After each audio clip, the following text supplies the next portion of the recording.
Olá e bem-vindos ao Cantinho da História.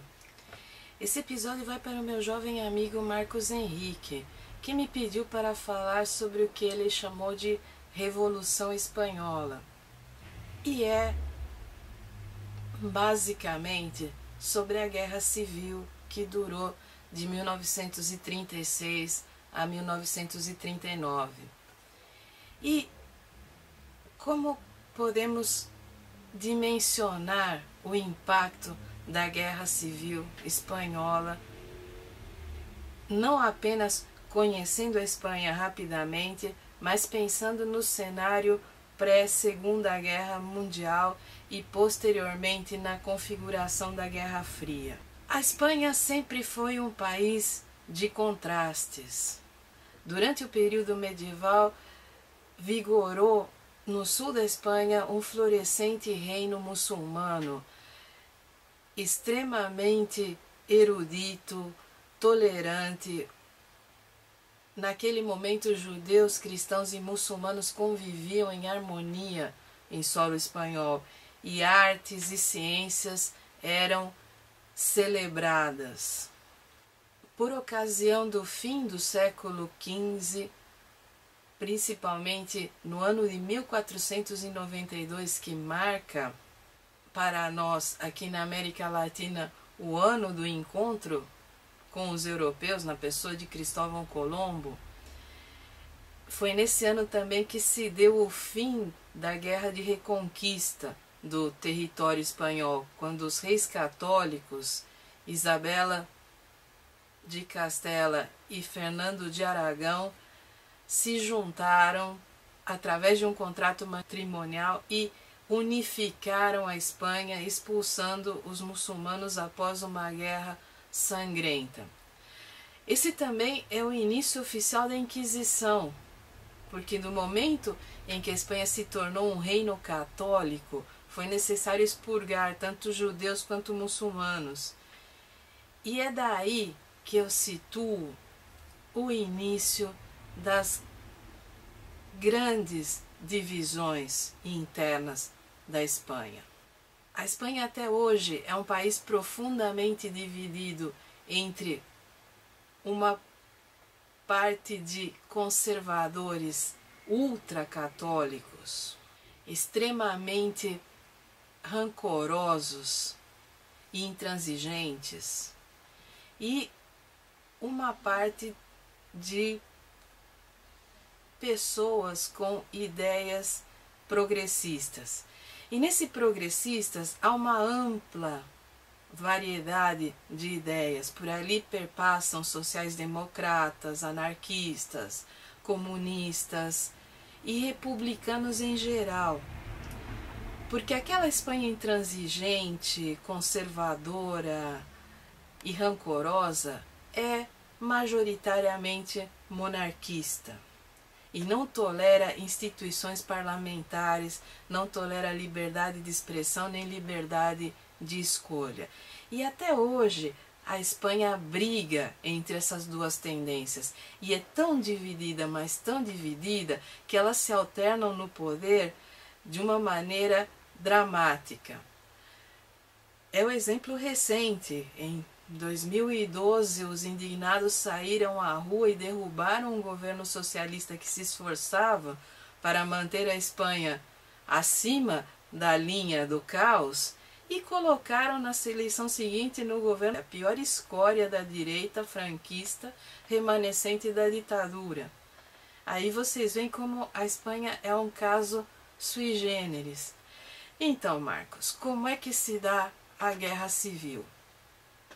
Durante o século XIX, eu acho que você já tem mais ou menos essa ideia, que a partir da Revolução Francesa no fim do século XVIII e do período napoleônico, a Europa vai conhecer essa briga entre monarquia e república, e os países vão se suceder. Alguns vão ser republicanos durante um tempo e vão retomar a monarquia, outros vão se tornar republicanos, outros vão continuar monarquistas, mas a ideia da república se espalha pela Europa a partir da Revolução Francesa. E menos de 50 anos depois, as ideias socialistas também se espalham, tanto na forma comunista quanto na forma anarquista, e também nos partidos de centro que tendem à social-democracia. E isso acontece na França, isso acontece na Alemanha, isso assim que a Alemanha se unifica, isso acontece na Itália também, em que se começa a ter agitações populares, revolucionárias, assim que ela é unificada. Você vai ter essa efervescência política por toda a Europa continental. A Espanha não é diferente, a Espanha tem esse lado republicano e tem o lado monarquista que vão brigar e brigar até chegar à Segunda República. A Primeira República vai ser quase que uma ditadura militar, mas a Segunda República vai ser eleita e é na década de 1930. Em 1931 assume o primeiro governo republicano democraticamente eleito.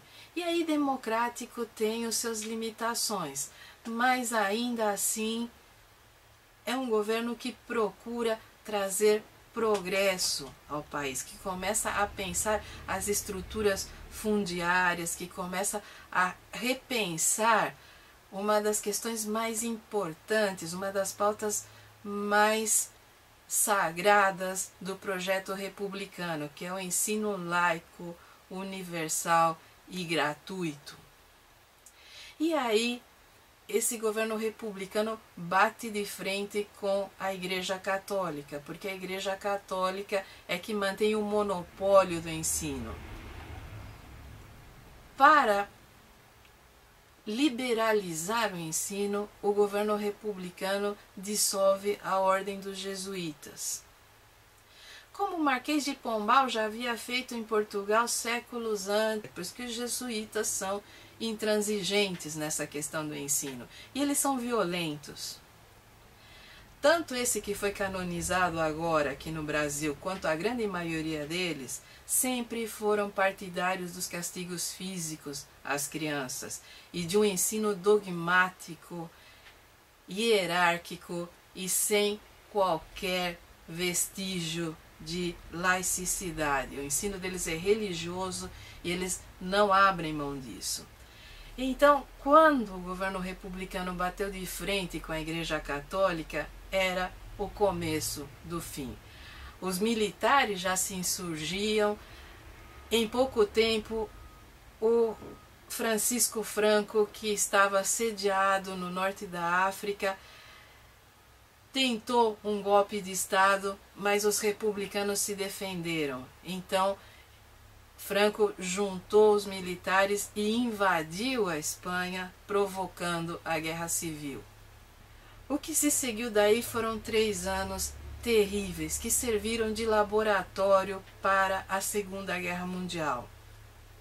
Tanto Stalin quanto Hitler financiaram os dois lados do conflito, com resultados desastrosos, porque Stalin financiou os stalinistas, e os stalinistas, uma vez armados e organizados, passaram não só a combater os nacionalistas de Franco, mas também a assassinar os outros setores da esquerda. E nesse ponto os anarquistas é que saíram perdendo, porque ficaram no fogo cruzado. Eles eram combatidos tanto pelos nacionalistas quanto pelos stalinistas. Se Stalin não tivesse interferido da maneira como interferiu, talvez as esquerdas se unissem e conseguissem enfrentar o Franco. Mas, como eu sempre digo, não existe C na história. Havia enormes forças apoiando o Franco. Havia principalmente as forças da omissão. As grandes potências da Europa se omitiram na Guerra da Espanha para ver o que aconteceria, para ver qual seria a tendência. O que aconteceu foi uma coisa que eu considero até hoje uma das mais extraordinárias demonstrações de solidariedade humana, e foi a formação das brigadas internacionais. socialistas, comunistas e anarquistas e até mesmo pessoas extremamente bem intencionadas convergiram de várias partes do mundo para se juntar ao exército republicano da Espanha e combater os franquistas. Foram para lá jornalistas, historiadores, todo tipo de pessoa que quis mostrar de que lado estava. Nesse sentido, a Guerra Civil dilacerou a Espanha, porque a Igreja Católica pegou em armas contra o próprio povo. Existem notícias de padres que ficavam com rifles nos campanários atirando nos republicanos. Existem notícias de anarquistas incendiando igrejas. E se você pensar no papel do clero nessa guerra e posteriormente o papel do clero na ditadura franquista, dedurando até segredos de confissão para entregar pessoas que se opunham ao Franco, é difícil ter pena dessas igrejas que foram incendiadas, pelo menos para mim. Você vai perceber que a Espanha guarda até hoje rancores e ódios medonhos, que jamais se recuperou dessa guerra. Esses 3 anos de combates encarniçados e a ditadura que se seguiu depois por parte do Franco dividiram a sociedade espanhola sem remissão. Até hoje se tenta condenar os torturadores, os assassinos, e não se consegue. Até hoje se briga pela memória nos locais públicos para saber quais praças vão ser dedicadas aos republicanos e como tirar o nome do ditador e dos seus asseclas dos locais públicos. E quando a direita retoma o poder, sempre desfaz o que a esquerda procura resgatar como memória. Eu tenho algumas dicas para você, já que você está fazendo esse trabalho escolar e precisa mostrar para os seus colegas um pouco sobre essa cultura espanhola. É importante que você entenda que não só o período da Guerra Civil, mas a ditadura do Francisco Franco que se seguiu, perseguiu, mutilou, assassinou e quase acabou com a cultura florescente na Espanha. As ditaduras militares dos anos 60 e 70 aqui na América Latina perseguiram poetas, perseguiram artistas, mas a Espanha matou, durante o período franquista, 2 dos seus principais poetas. Miguel Hernández morreu na prisão de tuberculose e Federico García Lorca foi assassinado e seu corpo foi desaparecido.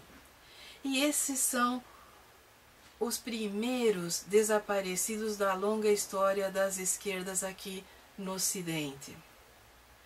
Durante o período franquista, os republicanos foram caçados como animais por toda a Espanha. Eles eram arrancados das suas casas, eles eram fuzilados e enterrados em valas comuns e campos de trigo e outras culturas eram plantados em cima dessas valas e as pessoas sabiam que ali havia cadáveres de revolucionários e tiveram que se calar durante mais de 60 anos antes que pudessem retomar essas memórias.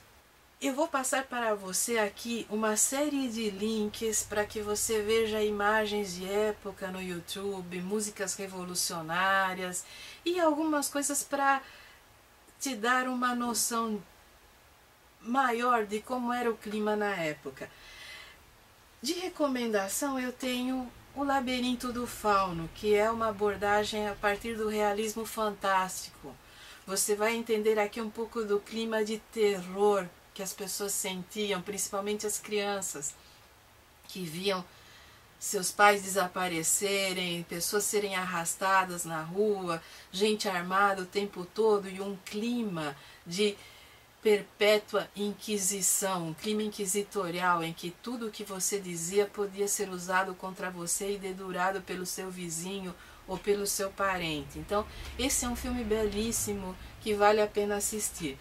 A maior parte dos filmes espanhóis que trata sobre a Guerra Civil, eu tenho receio de indicar, porque você é menor de idade e eu não sei como seus pais ou seus professores reagiriam ao tipo de filme que eu gosto. Então, a gente vai conversando, eu sei que você se interessa pelo assunto e depois que você fizer seus 18, aí eu posso te passar algumas coisas mais interessantes, mais densas, mais dramáticas, quem sabe, né?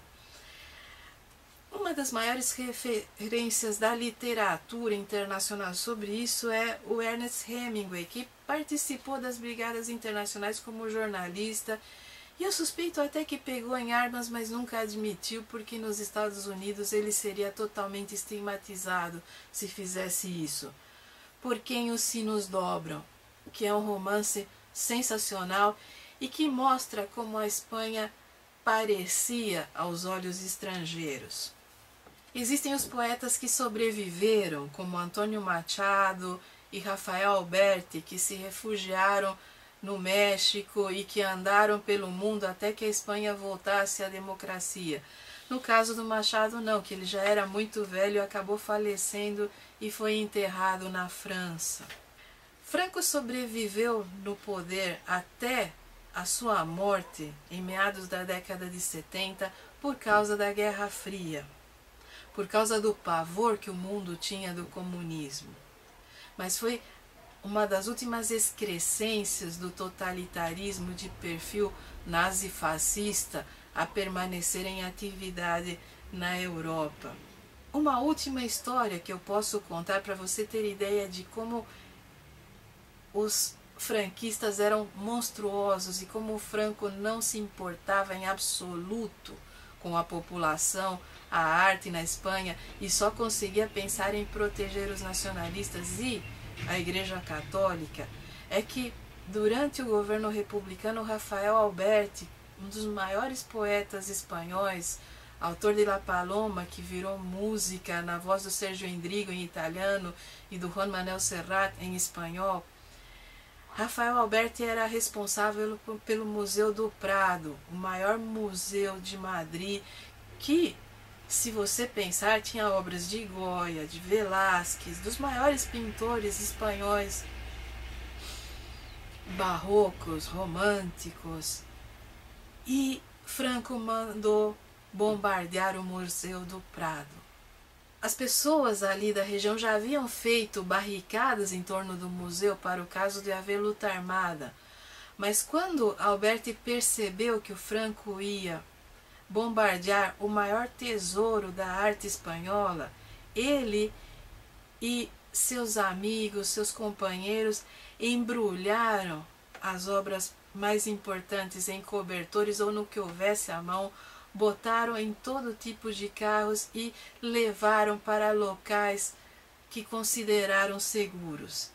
As Meninas de Velázquez, que é um dos quadros mais importantes da história da Espanha e que é gigantesco, precisava de um caminhão e os caminhões estavam no esforço de guerra e o Alberti pessoalmente, correndo risco de vida, conseguiu colocar essa obra a salvo, porque se dependesse do Franco, nada a não ser aquilo que a Igreja considerava arte iria sobreviver.